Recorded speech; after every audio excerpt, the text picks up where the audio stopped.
everyone, and a Happy New Year from us here in Eagle News America. It is Sunday, January 17, 2021. Tonight, as always, we'll hear updates from our correspondents across North America. Ace Ramirez in Gaithersburg reports about Maryland Governor Hogan declaring a state of emergency for presidential inauguration and requests presidential disaster declaration. Next, we have Myla Simbulan in Swarthmore, Pennsylvania. Pennsylvania is sending additional 1,000 National Guards to help ensure the safe and peaceful inauguration of President-elect Joe Biden. Lori Jarvina in Las Vegas, Nevada. Nevada National Guard to support interagency law enforcement efforts ahead of the inauguration.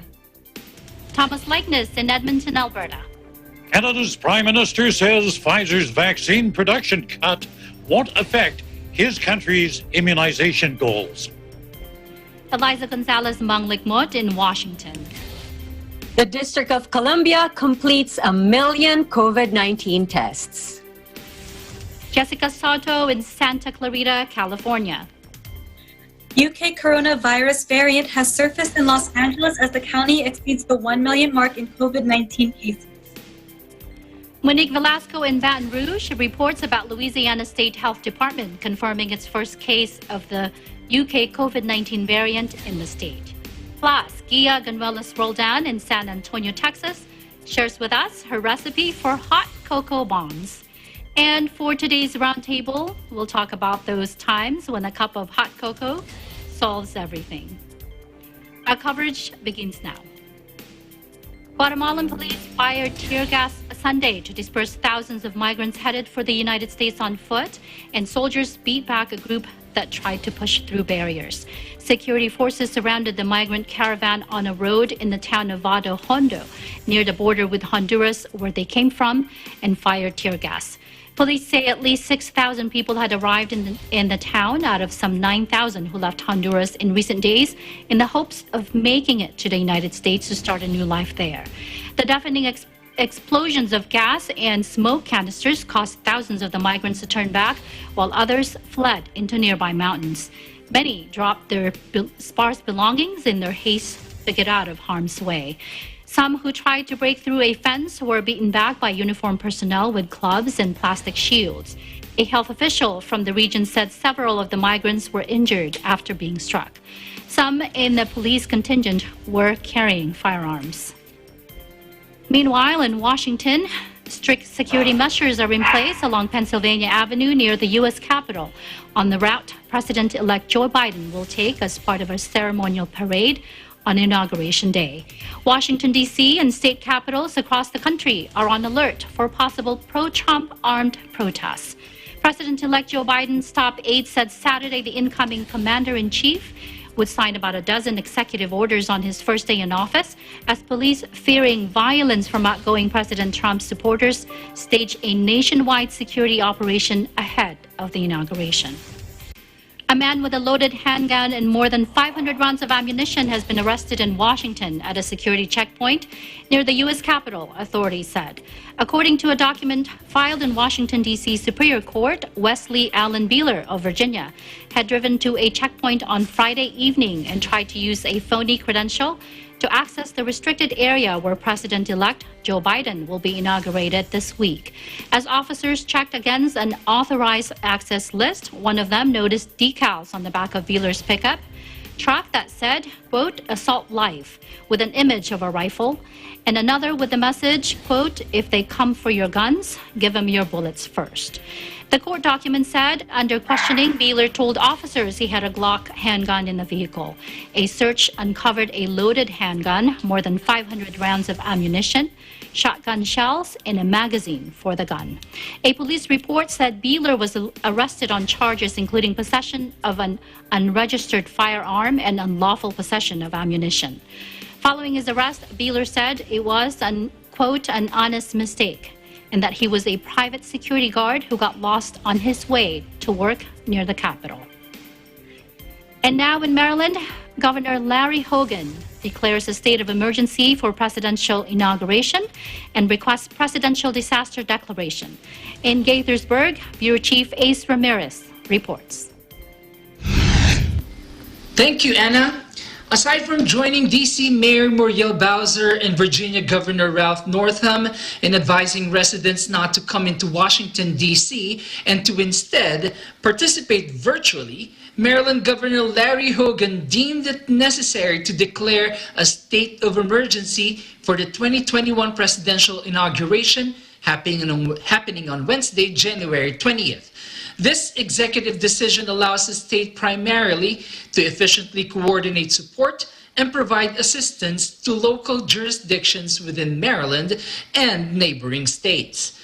The Maryland State of Emergency, which started Friday, January 15, and runs until January 21, the day after President-elect Joe Biden is sworn into office, allows the imposition of curfews and restrictions on travel and other unofficial individual movements. Hogan also authorized the Maryland Emergency Management Agency and all other appropriate state authorities to deploy and coordinate available resources in support of local jurisdictions and citizens of Maryland, and to activate their emergency preparedness plans. It also allows Maryland to receive assistance from other states as part of the Emergency Management Assistance Compact. National Guard troops and state police have been sent to Washington, D.C. in response to the January 6th siege of the U.S. Capitol, where 5 lives were lost. Maryland continues to offer full critical support in anticipation of violent protests in Capitol buildings all across the 50 states ahead of and on Inauguration Day. Hogan vowed to do everything possible to secure the nation's capital and to ensure peaceful transition of power. He cited that the state did not hesitate to provide critical support during the insurrection and will continue to work closely with allied agencies, local governments, and federal partners to support the inaugural ceremonies. All around the Capitol, security fences have been built, as well as in other government buildings in D.C. Armed National Guard troops, state and local police have been patrolling the city since the January 6th insurrection that led to the second impeachment of outgoing President Donald Trump. Hogan pushed for the presidential disaster declaration to reimburse the state for the cost of troops and police to Washington, D.C. Hogan, who is recovering from minor surgery for early-stage skin cancer, said that he wrote a letter to the administration to waive the cost share required by the Stafford Act, citing the federal nature of the inauguration event. It's 42 degrees Fahrenheit here in Gaithersburg, Maryland. DC will be enjoying somewhere around this temperature on Inauguration Day, with a high of 41 degrees and typically dropping to 25 around sunset. In Gaithersburg, Maryland, I'm Ace Ramirez. We live in interesting times. Thank you, Ace, for that report. When we come back, updates from our correspondents in Swarthmore, Pennsylvania, and Las Vegas, Nevada. We'll return in a moment. Stay with us.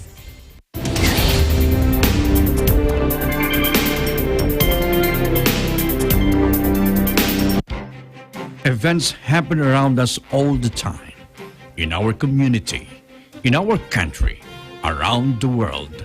Events that affect people, move communities, or simply inspire us.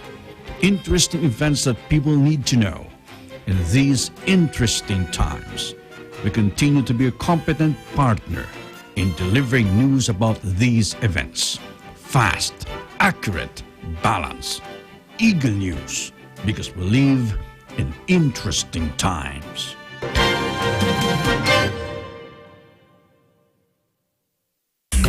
In good shape. Isn't that how we'd all like to be? But how can you be truly fit? And how can you stay truly healthy right up into your golden years? And truly have fun while doing it. In good shape.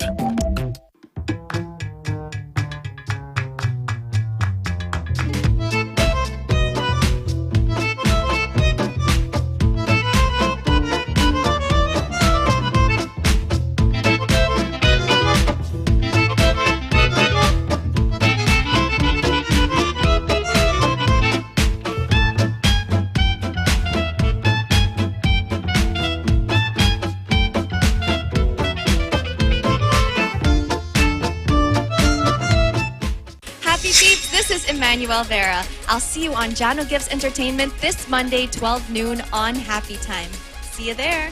Happy time, happy time,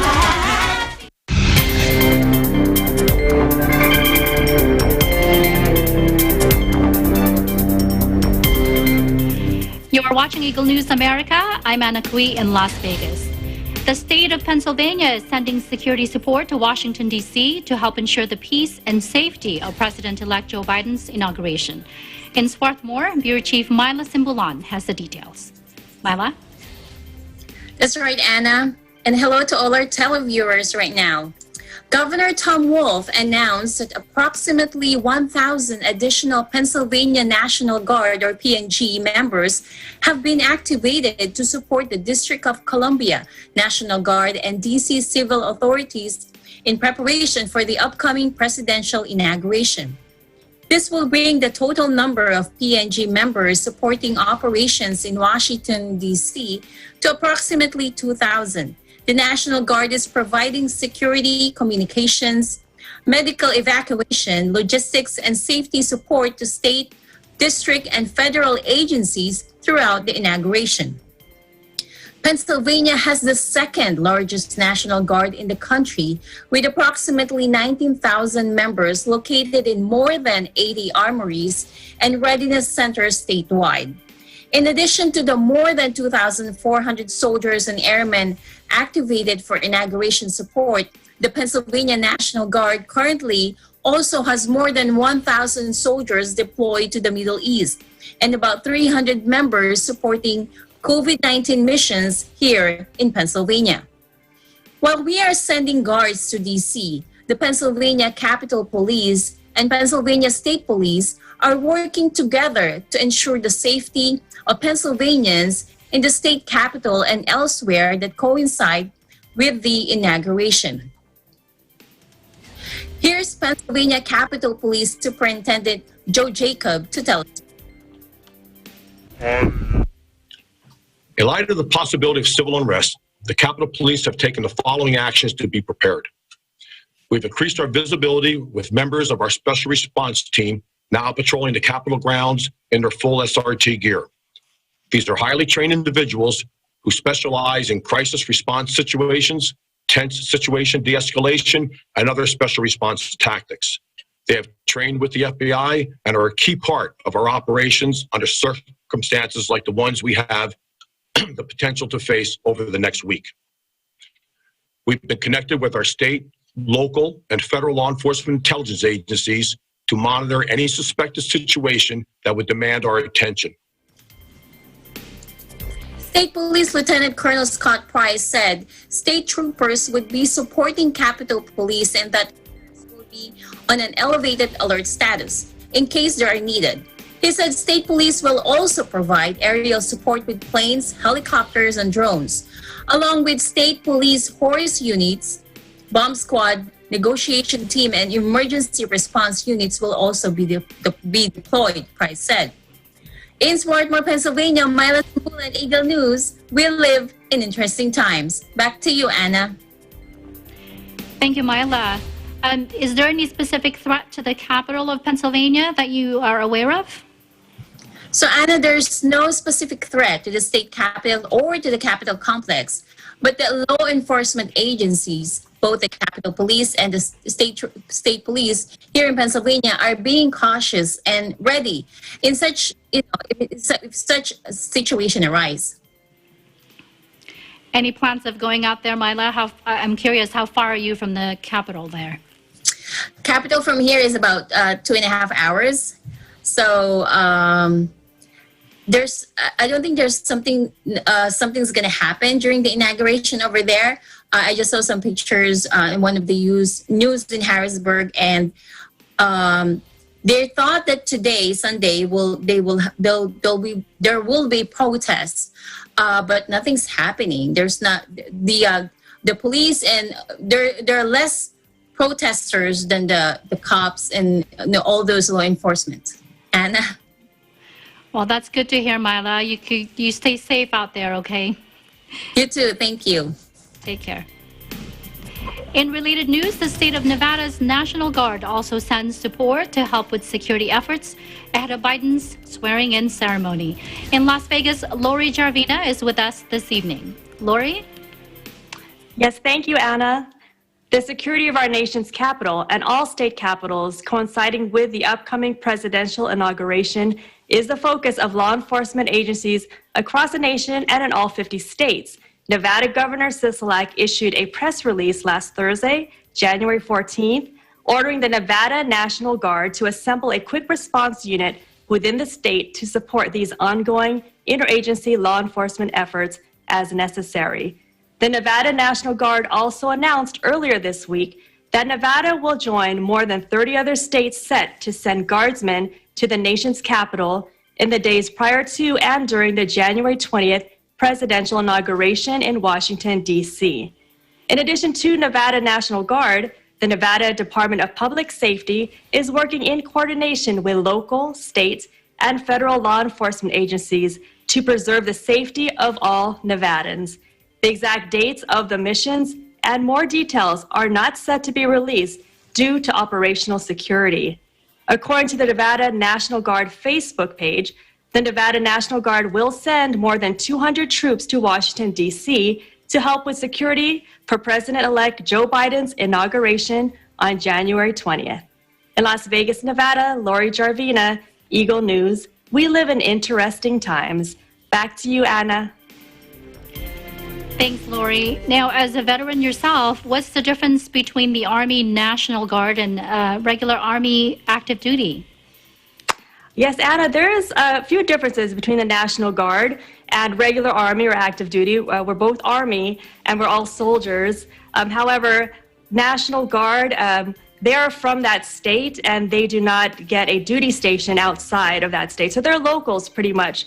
So for the Nevada National Guard, they are locals, they're Nevadans who also work in Nevada, and National Guard responsibilities are almost like a part-time job. Another difference is that they can be deployed by either the governor to support the state or the president to support overseas as well. So a couple of things, the Nevada National Guards are locals, so we do wish the best for them and a safe return. Well, that's good. That's good. That's good to hear, Lori, that they're being sent out, like you mentioned. They're part-time, right? So these National Guard members they hold regular jobs that you know of? Yes, in some articles I read, they work in our local casinos and restaurants. I mean, they're just part of our community, but they do serve their military in their capacity as National Guard soldiers. But they will return. Whereas, again, active duty or regular Army, we move around the whole world and we get duty stations. So we're temporary in every duty station we go to. But National Guard, they are local Nevadans, Las Vegans. So again, wishing them the best of safety as they support in DC and come back to us. Yes, we sure hope that they're going to come back safely. Lori, thank you for your report, and you stay safe as well. You too, Anna. Thank you, Lori. When we come back, updates from Edmonton, Alberta, Washington, and Santa Clarita, California. This is Eagle News America. Stay with us.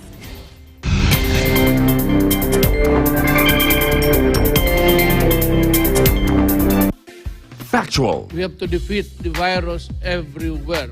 Timely information. Balanced, not only in the country, but also abroad. I'm certain of one thing.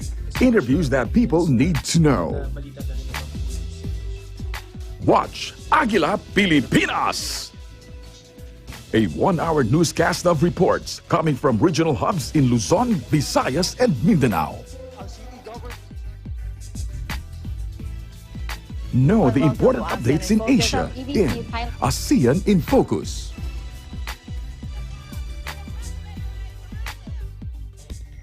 Track the latest stories in the provinces in Aguila Provincia. Tune into Mata ng Aguila, the evening primetime news program of Net25. Balanced and objective, Mata ng Aguila covers national and international issues, tackles news on business, health, science and technology, entertainment, sports and human interest features, and current events. And Eagle News International On delivers the tonight's latest headlines. global reports, impartial, accessible, and up-to-date. It brings to fore EBC's rich international scope and access to valuable information streams. Well, thank you to thank our health outdoor. Catch these programs on Net25. You can also watch our news programs through eaglenews.ph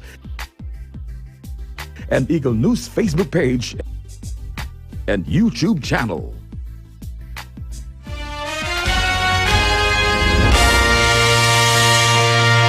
Happy Peeps! Abangan niyo po palagi ang Happy Time dito sa Net25 every 12 noon. Happy time, happy time,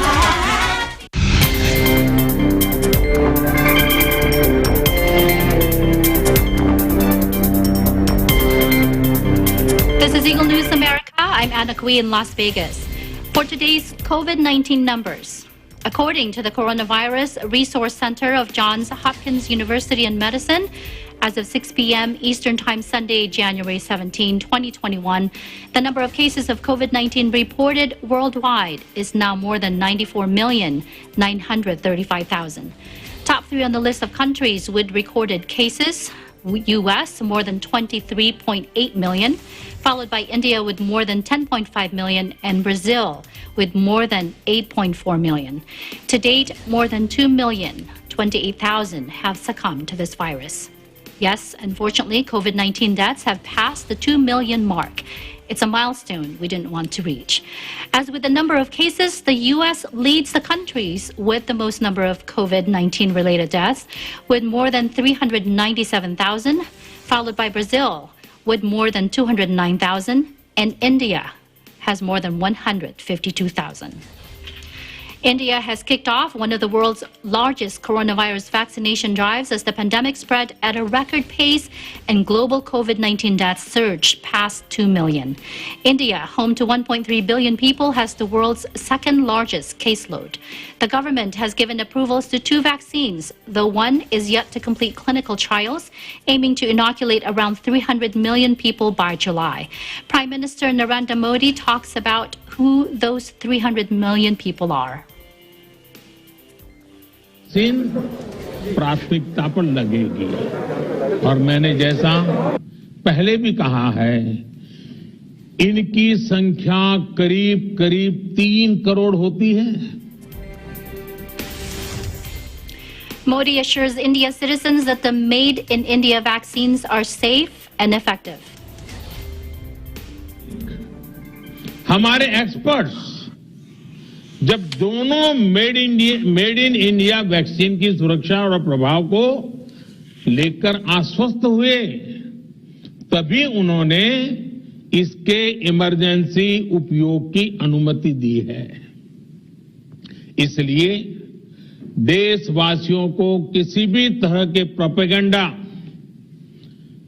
अफवाहें, दुष्प्रचार से बचकर रहना है. Now let's head over to our friends in the north. Prime Minister Justin Trudeau of Canada says disruption in COVID-19 vaccine shipments will not derail the country's long-term goals.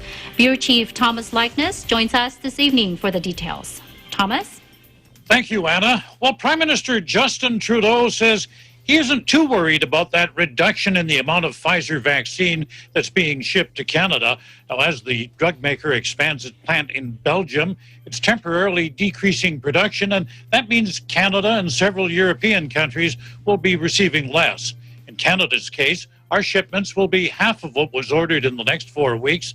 Trudeau told reporters the disruption won't derail the government's long-term plans. I want to be very clear. This does not impact our goal to have enough vaccines available by September for every Canadian who wants one. It will also not change our second quarter goals. Canada must still get ready for the ramp-up phase in Q2. The head of vaccine logistics, Major General Denis Fortin, admits in the short term will be hurt, but he says Pfizer has promised to make up the shortage quickly. Meanwhile, Trudeau says vaccine from other manufacturers will allow the country to reach its long-term goals. And that's why we pursued an aggressive procurement strategy in the first place. Canada has one of the most diverse vaccine portfolios in the world, and we secured the largest number of doses per capita of any country. We have 7 bilateral agreements to ensure flexibility when it comes to supply chains. And like I said, this situation with Pfizer is temporary. By April, Canada is expected to receive about 1 million doses of the vaccine every week, and with that, healthcare workers can slowly begin immunizing the general population. And while we wait for that poke in the arm, I wish you all good health. In Edmonton, Canada, Thomas I. Likeness, Eagle News. We live in interesting times. Back to you, Anna. Thank you, Thomas, for that report. Now, I guess we can't be too mad at Pfizer, right? Because their goal is to boost production, even though there's going to be this temporary delay. Do you think there was anything that the government could have done to prevent this? Oh, no, not at all. I mean, in situations like this, countries are at the mercy of the manufacturer. The manufacturer is trying to meet just, it's unbelievable demand. They can work around the clock and still not meet that demand. But at least Canada had the foresight to contract with other companies. And remember, there's several other vaccines nearing approval. 2 that come to mind are the AstraZeneca and the one being developed by Johnson & Johnson. Anna? Yes, and I believe in your region there, you're also receiving vaccines from Moderna. Yes, we are. Yes, we are. Moderna is, and actually Moderna is ideal for remote locations because, again, the storage requirements are not nearly as extreme as they are for the Pfizer. Exactly, and we thank God for that, so that those people in the rural areas can be reached. Now, I'm wondering, Thomas, why is Canada relying on the shipments from Pfizer's European plant? I mean, there are plants in the U.S. Well, yes, you're right. There's a plant in Michigan that's making the vaccine, but the problem there is those doses are earmarked for your market, the American market, and given the situation with your pandemic numbers down there and President-elect Biden's plans to vaccinate 100 million Americans in the first 100 days of his presidency, quite frankly, there's no appetite to divert vaccine from the Michigan plant to Canada. Anna? Well, as you mentioned, Thomas, there are hope, for other companies, pharmaceutical like AstraZeneca, that's been approved in several other countries now. So hopefully soon you'll get to see that there too. And even here in the U.S., I mean, we're really behind because of the supply as well. Now, how about you, Thomas? Including yourself, how open are people to getting the vaccine there in your region? Well, the willingness of people to roll up their sleeves and take the shot, and incidentally, if they told me tomorrow to come down and get it, I'd be there. But the willingness generally is increasing. Now, there was a poll done last month. I think I reported on this one. The Angus Reid Institute reported that 48% at that time would like to get immunized as soon as the vaccine became available. Now, they've done a poll 1 month later. That number is shot up 12 points to 60%, so that's 3 out of 5 people. And I think what this indicates is people are less hesitant and seem to be more trusting. They're trusting the safety and the effectiveness of the vaccine. The big challenge now, of course, is acquiring it, then distributing it, and then getting it into people's arms. And that's where we find a lot of dissatisfaction people are having with the government's efforts to get people immunized. Anna? Yes. Well, thank you, Thomas, for your report, and I'm sure we'll hear when it gets to be your turn. For the meantime, like you said, stay safe. You too, Anna. Now, while things are far from normal in Washington, D.C., there is some good news coming out of the district, at least on the fight against COVID-19. Here's Eliza Gonzalez-Manglikmot with the details. Eliza? Good Sunday evening to you, Anna, and a good Monday morning to our viewers across the globe. You are correct. Today, Mayor Muriel Bowser announced that the district has passed the 1 million mark of completed coronavirus tests, 1,492 to be exact. The district continues to encourage its residents to get tested in the fight against COVID-19. Now, the first and recommended option being pushed by authorities is to get tested through one's healthcare provider. For those who do not have this option available to them, Washington, D.C. offers free testing at public sites, neighborhood firehouses, and at the National Park. Information on testing sites are listed on the website needatest.getatest.com.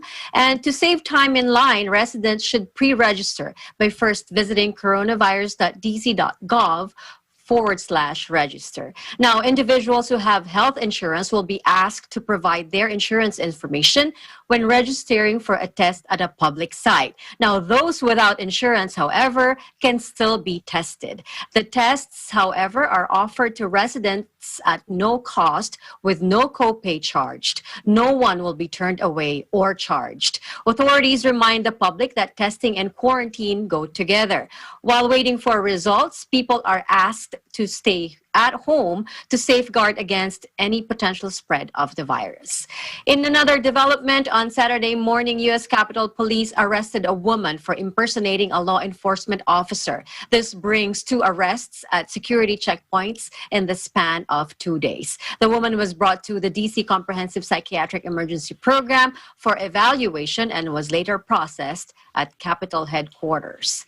Now it is 43 degrees Fahrenheit or 6 degrees Celsius here at the nation's capital. In Washington, Eliza Gonzalez, Manglik Mott, Eagle News. Will live in interesting times. Back to you, Anna. Thank you, Eliza. Now, you reported on coronavirus testing. How's the vaccination process going on there in Washington, D.C.? Anna, according to the mayor's official website, starting tomorrow, January 18 at 9 a.m., an additional 1,436 appointments will become available to any D.C. resident, 65 years old or older, or any individual who works in a healthcare setting in the district. This is an expansion from only a few days ago when vaccination appointments were limited to only 5 wards of the district. The COVID-19 COVID-19 vaccine is free. When receiving the vaccine, residents will be asked to provide their health insurance information, but no one will be charged a copay. Those who do not have insurance, like we mentioned earlier, will still receive the vaccine at no cost. Now, residents can make an appointment to get the COVID-19 vaccine through the vaccinate.dc.gov portal or by calling the district's coronavirus call center at 1-855-363-0333. Anna? That's good to hear, Eliza. I'm curious, when it gets to be your turn, are you going to opt in to take the vaccine? Yes and yes. Well, good to hear. Sure. And before I let you go, Eliza, I just have to say happy birthday to you today. And thank you for joining us. Anna. Thank you. I appreciate it. Los Angeles County passed the 1 million mark in recorded COVID-19 cases, and now comes the first UK coronavirus variant surfacing in the area. In Santa Clarita, Eagle News correspondent Jessica Soto reports. Jessica? Thank you, Anna. The UK coronavirus variant has surfaced in Los Angeles, heralding impeccably bad timing as the county exceeds the 1 million mark in COVID-19 cases. It's not uncommon for viruses to mutate over time, and, true to form, the coronavirus has met expectations. First discovered in September 2020, the UK variant B.1.1.7, with its numerous mutations, proved to be a swift spreader and is now widespread throughout London and southeast England. But since first being detected, the UK variant has breached its original borders and has made landfall in various countries like Canada and the US. With its already uphill battle with the coronavirus, Los Angeles had hoped to keep new strains out of the county. Those hopes were dashed, however, when a short time ago, the Los Angeles County Department of Public Health announced the first confirmed case of the B.1.1.7 variant. According to reports, a man infected with the UK strain had been in the county recently. This individual is now in Oregon and, at present, is in isolation. So what does this latest development mean for Los Angeles? Unfortunately, it could spell added bad news for a county already under siege. While the data does not indicate that B.1.1.7 makes people more sick or increases the rate of death, the UK variant is more contagious than other variants, which means a quicker and higher risk of transmission. The Los Angeles Department of Public Health also predicts that more cases of the UK strain will begin to appear in communities. In the face of this new threat, it is the fundamental infection control practices that are being advocated. Wear a face covering, wash your hands often, disinfect commonly touched surfaces several times a day, observe physical distancing, avoid gathering with people from different households, and as much as possible, stay home. Barbara Ferrer, Los Angeles County's Director of Public Health, has called the UK variant troubling, especially in light of the over 7,500 people hospitalized, 22% of whom are in the intensive care unit due to the coronavirus. In a statement, Dr. Ferrer urged the public to follow established health protocols in order to protect themselves and those they love. And in a more personal address, Dr. Ferrer also said, "To the many families who are grieving the tragic loss of a loved one to COVID-19, we mourn with you and wish you healing and peace in the days and months ahead." Moving on to the COVID-19 update today, the number of newly reported cases in the county today is 11,366 and 108 new deaths. The total number of confirmed cases is now 1,014,662 with 13,848 deaths and 7,498 current hospitalizations. In Santa Clarita, California, Jessica Soto, Eagle News. We live in interesting times. Back to you, Anna. Thank you, Jessica. Now, since the UK strain is a mutated variant, is there a different testing that the labs are doing for it that you know of? For one thing, Anna, the very same SARS-CoV-2 tests that are currently being used will come back with positive results for those with the UK variant, after which laboratories will check for specific gene patterns indicative of B117. And then I've also heard of other variants. Is this the first or different mutations? Can you tell us a little bit more about that? Actually, no. Since the start of the pandemic, there have been multiple coronavirus variants recorded here in the U.S. and around the world. It's just that with B117, it's made headlines in part because it's highly contagious reputation. Well, thank you, Jessica, for your report. And as you mentioned, just continue doing the safety measures, and even more so these days for you out there in Los Angeles. You stay safe. You too, Anna. Thank you. Up next, a report from Baton Rouge, Louisiana, and a quick and easy recipe for hot cocoa bombs. Plus, for tonight's roundtable, we'll share with you our favorite times to enjoy a soothing cup of hot cocoa. This is Eagle News America. Stay with us.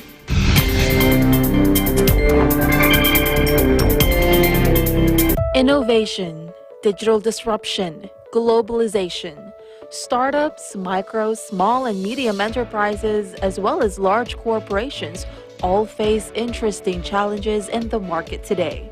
Peek into the world of exciting opportunities and partnerships to drive growth with the latest business news and information.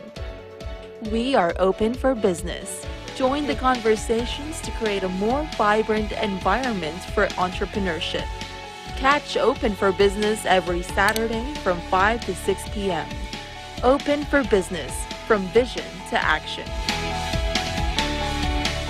Hey there, Arnie Aquino here at Hatley Castle, one of the filming locations for the X-Men series. Don't forget to tune in to Digital Nest only on Net 25.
It's me, Regine Tolentino. Catch me on Happy Time this Monday, 12 noon, only here on Net 25. See you! Happy time, happy time, happy.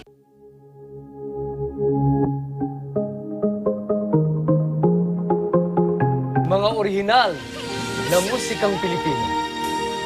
Mga paborito nating singers. Mga kompositor sa likod ng magaganda nating awitin.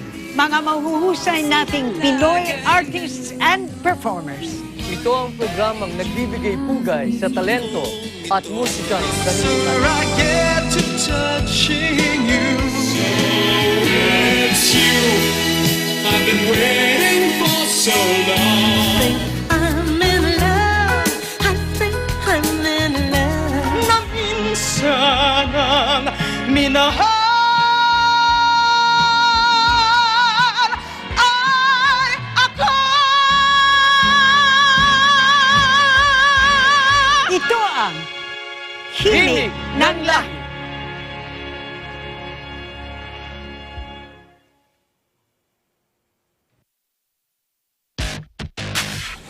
Passengers here are in for a ride. Taxi drivers here need nerves of steel, while passengers here can get an eyeful along the way. Rev taxis accommodate passengers all over the world. The Driver, our series. Rev.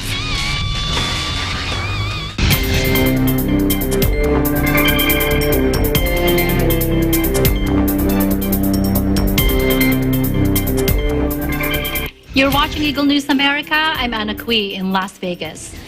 In Louisiana, the first UK COVID-19 variant case has also been reported in Baton Rouge.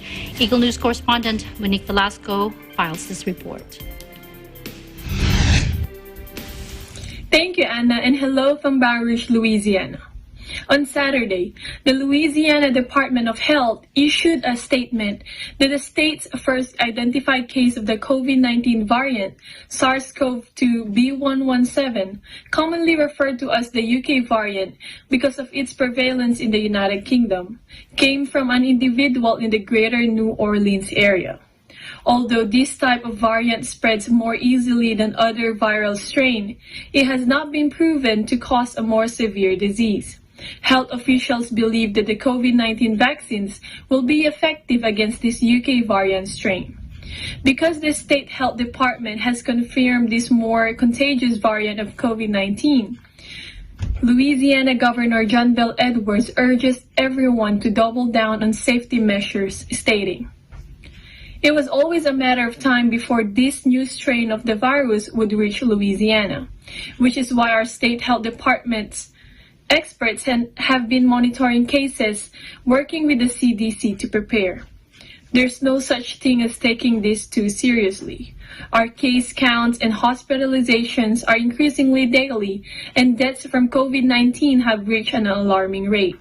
He also added, "Even with the vaccines available, controlling our behavior with the measures that are proven to help keep us safe is our best defense against spreading this virus to our family, friends, and throughout our communities." The State Health Department did a case investigation and contact tracing to identify, inform, and monitor anyone who had close contact with the individual, who reported a history of traveling outside of Louisiana. This variant strain, however, has already been found in 15 other states and is likely circulating in Louisiana as well. Louisianans are urged to wear masks, wash hands, practice distancing, avoid gatherings, stay home when sick, quarantine and get tested if exposed to a positive case, and when it is your turn, consider getting the COVID-19 vaccine. The department has been preparing for the UK variant by taking part in CDC's National SARS-CoV-2 strain surveillance program and has been submitting bi-weekly samples to the CDC for sequencing since November 20. The State Public Health Laboratory is also coordinating with clinical laboratories throughout the state to watch for suspect variant strains. Meanwhile, hoping you're staying safe there in your part of the country. In Baton Rouge, Louisiana, I'm Monique Velasco, Eagle News. We live in interesting times. Back to you, Anna. Thank you, Monique, for that report, and I hope you stay safe there as well. Now, ABC friend Ghia Ganuelas Roldan invites us once again to her kitchen in San Antonio, Texas, where she'll whip up this quick and easy hot cocoa bomb recipe. Take a sip. A cool and fun trend to enjoy your favorite warm beverage during these cold winter months are hot cocoa bombs, which are balls of chocolate you place into a mug, pour hot water or milk on top, which causes the chocolate to melt, thus revealing the marshmallows and cocoa powder hidden inside. Hi, I'm Ghia Roldan, and welcome to my kitchen. Today's episode will feature my young assistant, Galvin. Hi everyone! And together, we will show you how to make and decorate the sweet treats to give as gifts or to indulge and enjoy for yourself. Let's get started. For our ingredients, we need the following.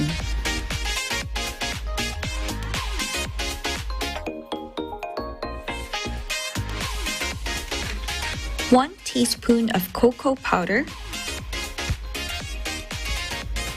sprinkles, 60 grams of white chocolate, 1 cup of chocolate,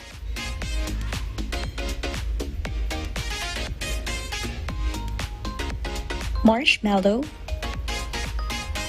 We'll be using decorating bag, and of course the chocolate molder.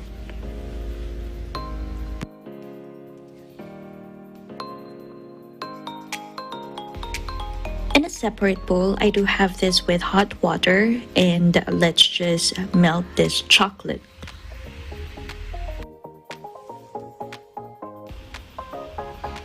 Put a thin layer of chocolate inside the mold.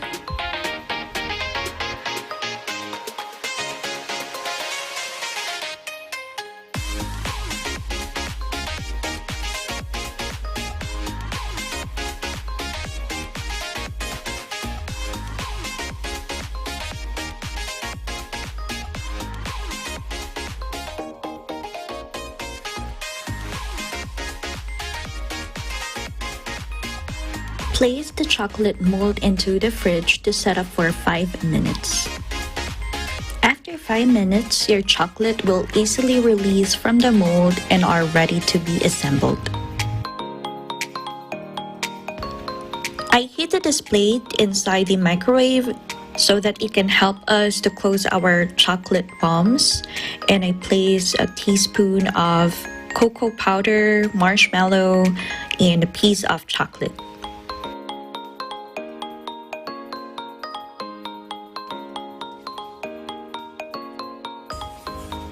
Same thing, I do have this extra or separate bowl with hot water so that it can help us melt this white chocolate.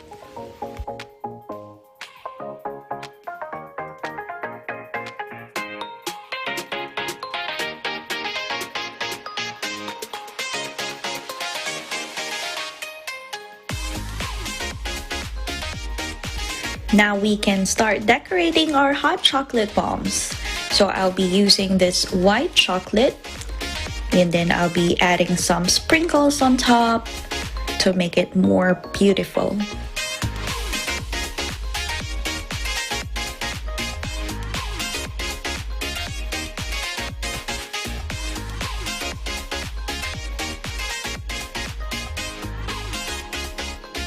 We hope you enjoy learning how to make hot chocolate bombs.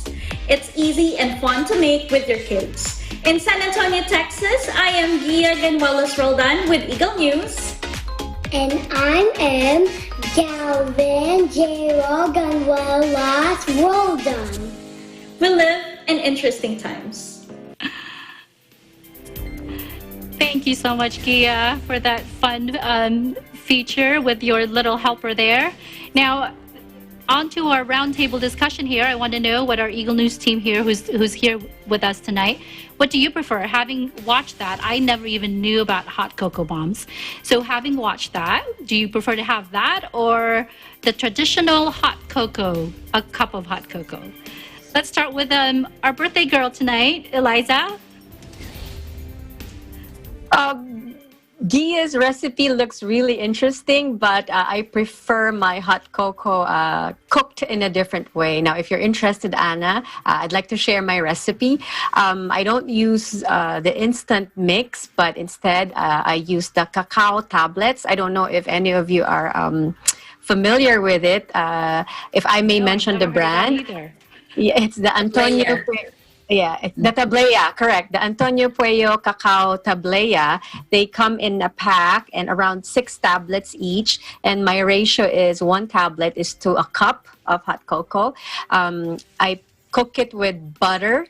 And so it depends on how thick and how creamy you want it. So let's say 3 tablets of cacao. I use a stick of butter and I mix it with soy milk. And I don't cook it with any ordinary thing, but I use this.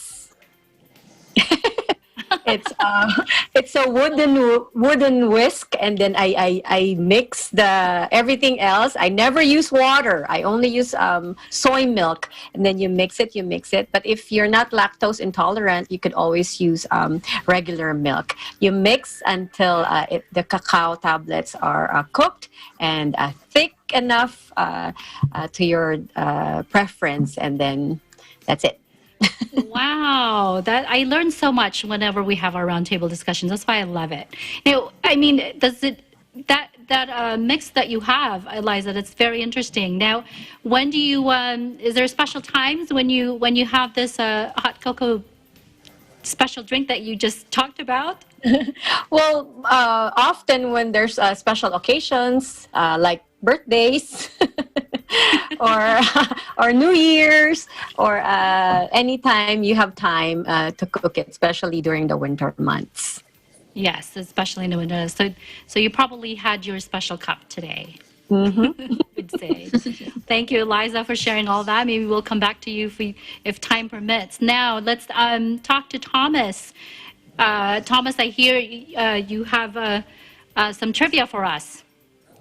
Yeah, actually, well, first of all, I want to say, watching Ghia's video, I felt like I just learned the secret of how they get the filling inside the caramel. You remember those commercials? Oh, yes. Anyway, her cocoa bomb, one of these days I'm going to get ambitious and try that. But cocoa is often confused with hot choco.